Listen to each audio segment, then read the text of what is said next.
Don Quichotte, chapitre 70, de ce qui arriva à Don Quichotte dans le château ou la maison du chevalier du Gaban Vert, ainsi que d'autres choses extravagantes. Don Quichotte trouva la maison de Don Diego spacieuse comme elles le sont à la campagne, avec les armes sculptées en pierre brute sur la porte d'entrée, la cave s'ouvrant dans la cour et, sous le portail, plusieurs grandes cruches de terre à garder le vent, rangées en rond. Comme ces cruches se fabriquent au Toboso, elles lui rappelèrent le souvenir de sa dame enchantée et, soupirant aussitôt, sans prendre garde à ce qu'il disait ni à ceux qui pouvaient l'entendre, il s'écria « Ô doux trésor trouvé pour mon malheur, doux et joyeux quand Dieu le voulait bien ! Ô cruche tobosine qui avait rappelé à mon souvenir le doux trésor de mon amer chagrin !» Ces exclamations furent entendues de l'étudiant poète, fils de Don Diego, qui était venu le recevoir avec sa mère, et la mère et le fils restèrent interdits devant l'étrange figure de Don Quichotte. Celui-ci, mettant pied à terre, alla avec une courtoisie parfaite demander à la dame ses mains à baiser, et Don Diego lui dit « Recevez, madame, avec bonne grâce accoutumée le seigneur Don Quichotte de la Manche, que je vous présente, chevalier errant de profession, et le plus vaillant, le plus discret qui soit au monde. » La dame, qui se nommait Doña Cristina, le reçut avec de grands témoignages de politesse et de bienveillance, tandis que Don Quichotte s'offrait à son service avec les expressions les plus choisies et les plus courtoises. Il répéta presque les mêmes cérémonies avec l'étudiant que Don Quichotte, en l'écoutant parler, tint pour un jeune homme de sens et d'esprit. Ici, l'auteur de cette histoire décrit avec tous ses détails la maison de Don Diego, peignant dans cette description tout ce que contient la maison d'un riche gentilhomme campagnard.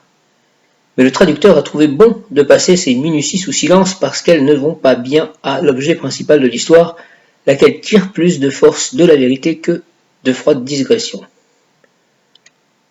On fit entrer Don Quichotte dans une salle où Sancho le désarma, et il resta en chausse à la valonne et en pourpoint de chamois tout souillés de la moisissure des armes. Il portait un collet vallon à la façon des étudiants, sans amidon ni dentelle. Ses brodequins étaient jaunes et ses souliers enduits de cire.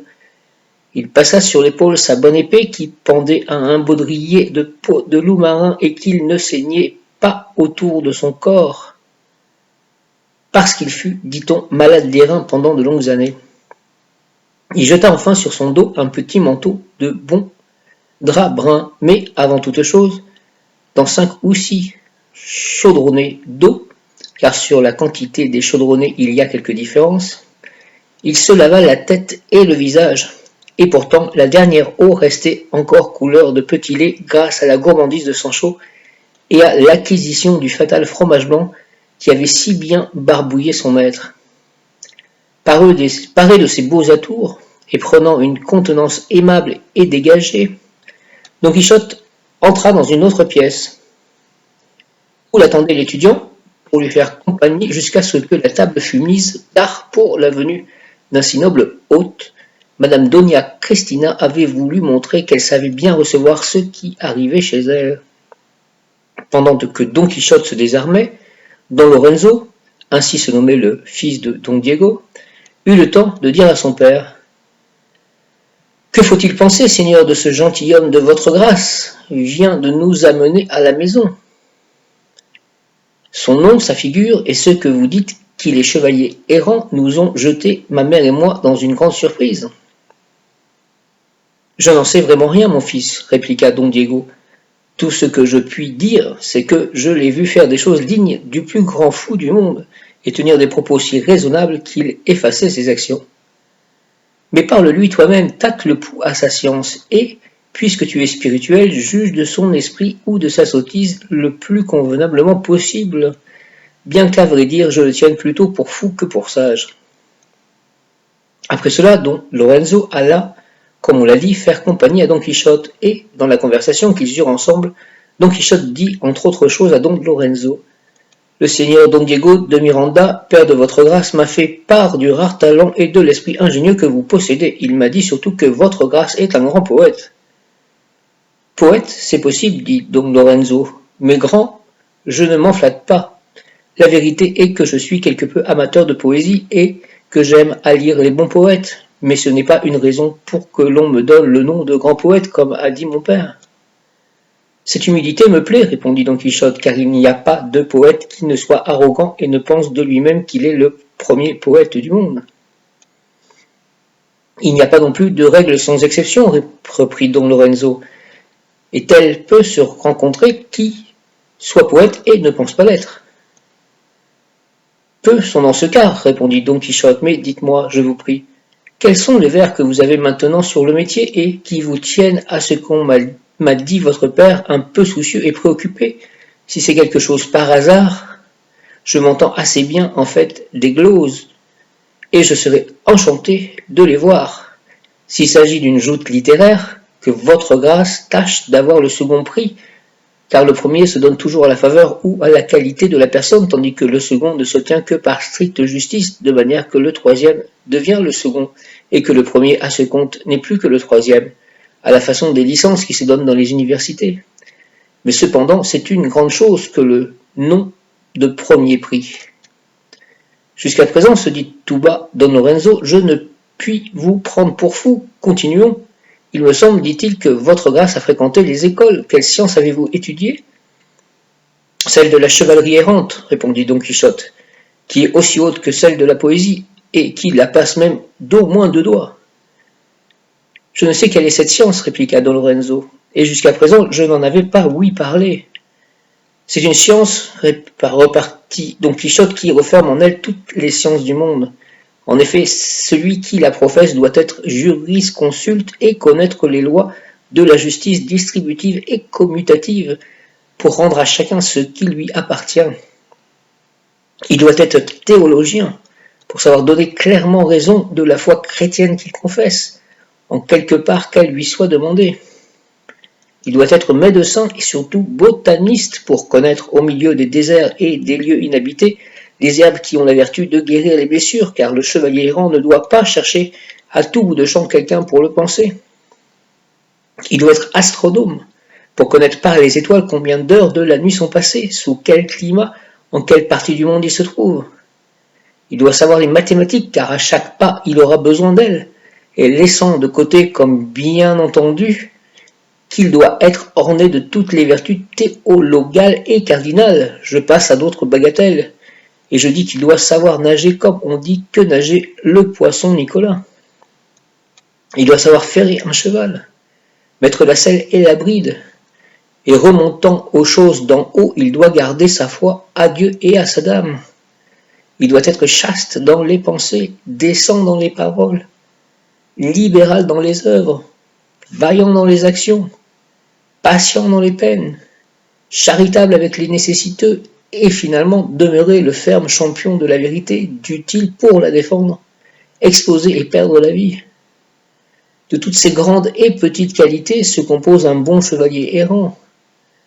Voyez maintenant, seigneur Don Lorenzo, si c'est une science à la bavette, celle qu'apprend le chevalier qui l'étudie pour en faire sa profession, et si elle peut se mettre au niveau des plus huppés que l'on enseigne dans les gymnases et les écoles. S'il en était ainsi, répondit Don Lorenzo, je dirais que cette science l'emporte sur toutes les autres. Comment s'il en était ainsi, répliqua Don Quichotte. Ce que je veux dire, répondit Don Lorenzo, c'est que je doute qu'il y ait eu et qu'il y ait à cette heure des chevaliers errants et surtout parés de tant de vertus. J'ai déjà dit bien des fois ce que je vais répéter, répondit Don Quichotte. C'est que la plupart des gens de ce monde sont d'avis qu'il n'y a pas eu de chevaliers errants. Et comme je suis d'avis que, si le ciel ne leur fait pas miraculeusement entendre cette vérité, qu'il y en eut et qu'il y en a, toute peine serait prise inutilement.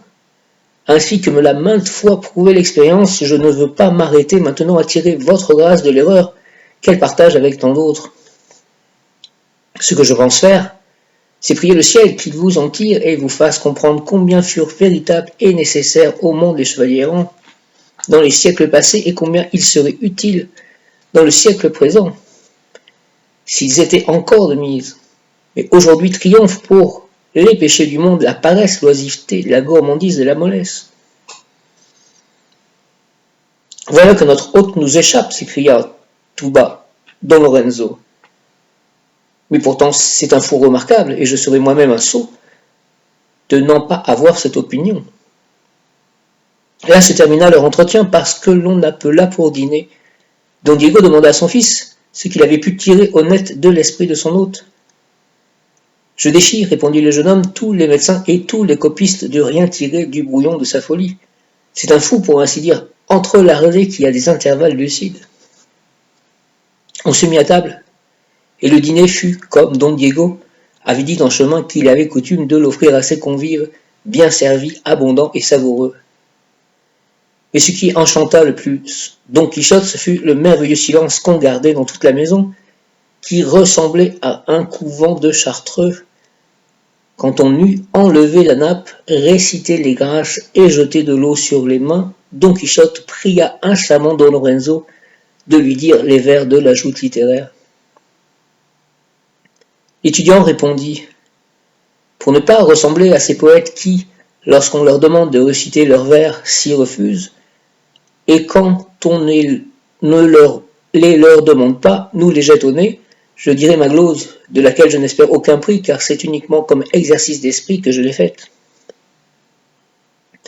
Un de mes amis, homme habile, reprit Don Quichotte, était d'avis qu'il ne fallait fatiguer personne à gloser des vers.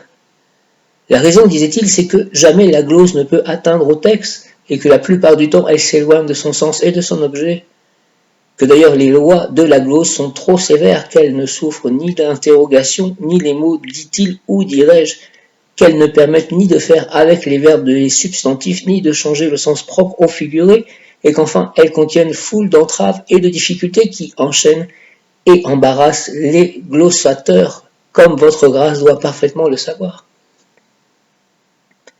En vérité, Seigneur Don Quichotte, dit Don Lorenzo, je voudrais prendre votre grâce dans une erreur soutenue et répétée.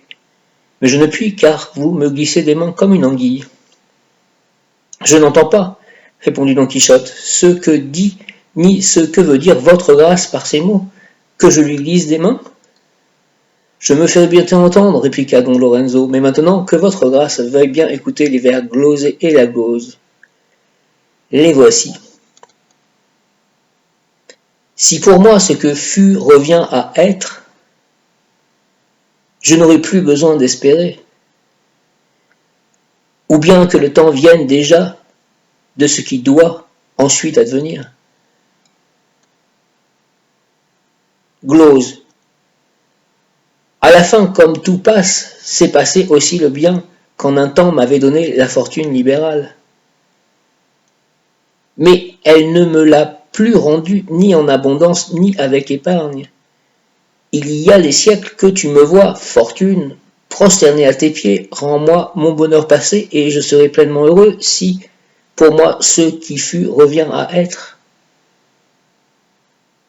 Je ne veux d'autre plaisir, ni d'autre gloire, d'autres palmes, d'autres victoires, ni d'autres triomphes que de retrouver le contentement qui est une peine dans ma mémoire. Si tu me ramènes à ce point, fortune, à l'instant se calmera toute l'ardeur de mon feu, et surtout, si ce bien vient sur le champ, je n'aurai plus besoin d'espérer. Je demande des choses impossibles, car que le temps revienne à être ce qu'une fois il a été, c'est une chose à laquelle aucun pouvoir sur la terre n'est encore parvenu. Le temps court, il vole, il part légèrement pour ne plus revenir, et l'on se tromperait en pensant ou que déjà le temps fut passé, ou bien que le temps vienne déjà. Vivre en continuelle perplexité, tantôt avec l'espoir, tantôt avec la crainte, c'est une mort manifeste, et il vaut mieux en mourant chercher une issue à la douleur. Mon intérêt serait d'en finir, mais il n'en est pas ainsi, car, pour une meilleure réflexion, ce qui me rend la vie, c'est la crainte de ce qui doit ensuite advenir. Quand Don Lorenzo eut achevé de débiter sa glose, Don Quichotte se leva tout debout et lui saisissant la main droite, il s'écria d'une voix haute qui ressemblait à des cris. « Par le ciel et toutes ses grandeurs, généreux enfant, vous êtes le meilleur poète de l'univers. Vous méritez d'être couronné de laurier, non par Chypre, ni par Gaète, comme a dit un poète auquel Dieu fasse miséricorde, mais par les académies d'Athènes, s'il si elles existaient encore, et par celles aujourd'hui existantes de Paris, de Boulogne et de Salamanque. Plus à Dieu que les juges qui vous refuseraient le premier prix fussent percés de flèches par Apollon et que jamais les muses ne franchissent le seuil de leur porte. Récitez-moi, Seigneur, je vous en supplie, quelques vers de grande mesure, car je veux sonder sur tous les points votre admirable génie. Est-il besoin de dire que Don Lorenzo fut ravi de se voir loué par Don Quichotte, bien qu'il le tînt pour un fou? Ô puissance de l'adulation, que tu as détendu et que tu portes loin les limites de ton agréable juridiction. Don Lorenzo rendit hommage à cette vérité car il condescendit au désir de Don Quichotte en lui récitant ce sonnet sur l'histoire de Pyrame et Thisbé. Sonnet. Le mur est brisé par la belle jeune fille qui ouvrit le cœur généreux de Pyrame. L'amour part de Chypre et va en droiture voir la fente étroite et prodigieuse. Là parle le silence, car la voix n'ose point passer par un si étroit détroit. Les âmes, oui, car l'amour a coutume de rendre facile la plus difficile des choses. Le désir a mal réussi et la démarche de l'imprudente vierge attire, au lieu de son plaisir, sa mort. Voyez quelle histoire! Tous deux en même temps, au cas étrange, les tuent, les couvrent et les ressuscitent, une épée, une tombe, un souvenir.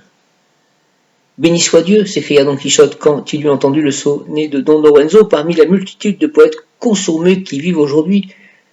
Je n'ai pas vu un poète aussi consommé que votre grâce, mon cher Seigneur, c'est du moins ce que me donne à penser l'ingénieuse composition de ce sonnet.